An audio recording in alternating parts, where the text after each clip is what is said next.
ನಮ್ಮ ತಾಲೂಕಿನಲ್ಲಿ ಮಾತ್ರವಲ್ಲ, ಈ ಮೈಸೂರು ಭಾಗದಲ್ಲಿ ಹೊಗೆ ಸೊಪ್ಪು ಬೆಳೆ ಜೀವನಾಡಿ.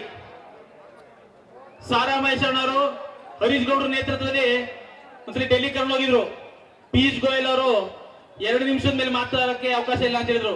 ಆದ್ರೆ ಅದನ್ನೆಲ್ಲ ಕೂರಿಸಿ ನಿಖಿಲಣ್ಣವರು ರೈತರಿಗೆ ಅನುಕೂಲ ಆಗಲಿ ಅನ್ನೋ ದೃಷ್ಟಿಯಿಂದ 1 ಗಂಟೆ ಚರ್ಚೆ ಮಾಡಿ ಕಳೆದ ಬಾರಿ ಹೊಗೆ ಸೊಪ್ಪು ರೇಟ್ ಕೊಡಿಸೋದ್ರೆ ಬಹಳ ಕಷ್ಟವನ್ನು ಕೊಟ್ರು. ನಿಖಿಲಣ್ಣ ಅವ್ರು ಇಲ್ಲೇ ಇದ್ದಾರೆ. ತಿರ್ಗಾ ಮತ್ತೆ ಹೊಗೆ ಸೊಪ್ಪು ಬೆಲೆ ಕಮ್ಮಿ ಆಗಿದೆ. ಈಗ ಟೊಬ್ಯಾಕೋ ಬೋರ್ಡ್ಗೆ ಭೇಟಿ ಕೊಟ್ಬಿಟ್ಟು ಬಂದಿದ್ದಾರೆ.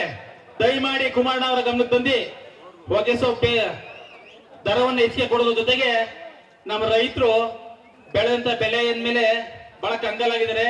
ಟೊಬ್ಯಾಕೋ ಬೋರ್ಡ್ ಒಳಿಕೆ ನಿಲ್ಸಿ ನಮ್ಮ ರೈತನ ಬಿಟ್ ಮಾಡ್ತಾ ಇಲ್ಲ, ಆಚೆಗೆ ನಿಲ್ಸಿ ಬಿಟ್ ಮಾಡ್ತಾರೆ. ದಯಮಾಡಿ ಒಳಿಕೆ ನಿಲ್ಸಿ ಬಿಟ್ ಮಾಡೋಂತ ಅವಕಾಶನ ಕುಮಾರಣ್ಣ ಅವರಿಗೆ ಕೊಡಿಸ್ಬೇಕು ಅಂತ ಮನವಿ ಮಾಡ್ಕೊಳ್ತಾ ಇದ್ದೀನಿ. ಬಹಳ ಕಷ್ಟ ಇದೆ ಅದನ್ನ ಬೆಳೆಸಲಿಕ್ಕೆ. ಏನು ಸಾಸಿವೆ ಗಾತ್ರದ ಬೀಜನ ತಂದು ರೈತರು ಪಟ ಮಾಡಿ ಅದನ್ನ ಬೆಳೆಸಿ ಹೊಗೆ ಸೊಪ್ಪನ್ನ ಹದ ಮಾಡಿ ಟೊಬ್ಯಾಕೋ ಬೋರ್ಡ್ ಬುಡ ಗಂಟನೂ ಹೈರಾಣ ಆಗಿರ್ತಾರೆ. ಅದ್ರ ಜೊತೆಗೆ ವೆಚ್ಚನೂ ಜಾಸ್ತಿ. ಹೊಗೆ ಸೊಪ್ಪು ತಂಬಾಕ್ನ 1 kg ಹೊಗೆ ಸೊಪ್ಪು ಬೆಲೆಗೆ 250 ರೂಪಾಯಿ 270 ರೂಪಾಯಿ ಬೀಳ್ತಾ ಇದೆ.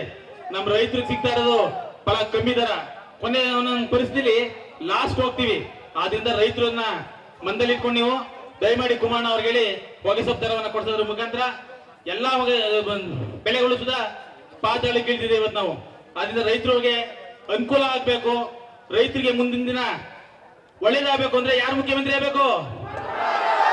ಕುಮಾರಣ್ಣ ಅವರ ಮುಖ್ಯಮಂತ್ರಿ ಆಗೋ ತನಕ ನಾವ್ ಯಾರು ಮಲ್ಕೊಳ್ಳಂಗಿಲ್ಲ.